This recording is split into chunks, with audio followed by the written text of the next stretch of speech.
આજે હું એકદમ આસાન રીતે પનીર ટીકાની સબ્જી ઘરે બનાવવામાં હોટલ કરતાં પણ વધારે ટેસ્ટી બનશે અને 10 થી 12 મિનિટમાં બની તૈયાર. જો તમે એકવાર આવી રીતે સબ્જી બનાવીને તો હોટલની સબ્જી પણ તમે ભૂલી જશો, એટલી ટેસ્ટી બનશે. તો ચાલો બનાવી લઈએ.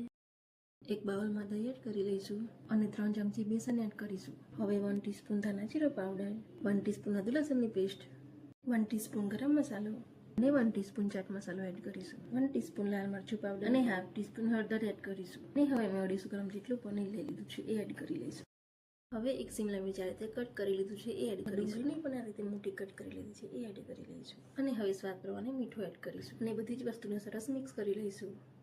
તો હવે તમે જોઈ શકો છો બધી જ વસ્તુ સરસ મિક્સ થઈ ગઈ છે. હવે એક પેનમાં ઓઇલ ગરમ કરી લઈશું અને હવે જે પનીર મેરિનેટ કર્યું હતું એ એડ કરી લઈશું અને 4 થી 5 મિનિટ સુધી ઓઇલમાં શેકી લઈશું. પનીરમાં જે મસાલા એડ કર્યા છે એનો ટેસ્ટ એકદમ સરસ આવે. તો 4 થી 5 મિનિટમાં પનીર સરસ શેકાઈ ગયું છે. તો હવે પનીરને એક પ્લેટમાં કાઢી લઈશું. હવે એક પેનમાં ઓઇલ એડ કરી લઈશું.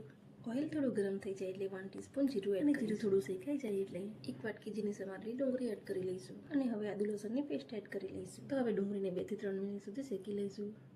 તો હવે તમે પણ આ રીતે હોટલ સ્ટાઇલ ઘરે જ પનીર ટિક્કાની સબ્જી બનાવી શકો. ખાવામાં હોટલ કરતાં પણ વધારે ટેસ્ટી બનશે. તો થોડી વારમાં તમે જોઈ શકો છો ડુંગળી સરસ શેકાઈ ગઈ છે. હવે ટામેટાને મેં ઝીણા સમારી લીધા છે, એ એડ કરી લઈશું અને થોડી વાર ટામેટાને શેકી લઈશું. તો 1 થી 2 મિનિટમાં ટામેટા સરસ શેકાઈ ગયા છે. તો હવે અંદર મસાલા એડ કરીશું. 1 ટીસ્પૂન ધાણા જીરું પાવડર, 1 ટીસ્પૂન લાલ મિર્ચ પાવડર, 1 ટીસ્પૂન ગરમ મસાલા પાવડર, હાફ ટીસ્પૂન હળદર એડ કરીશું.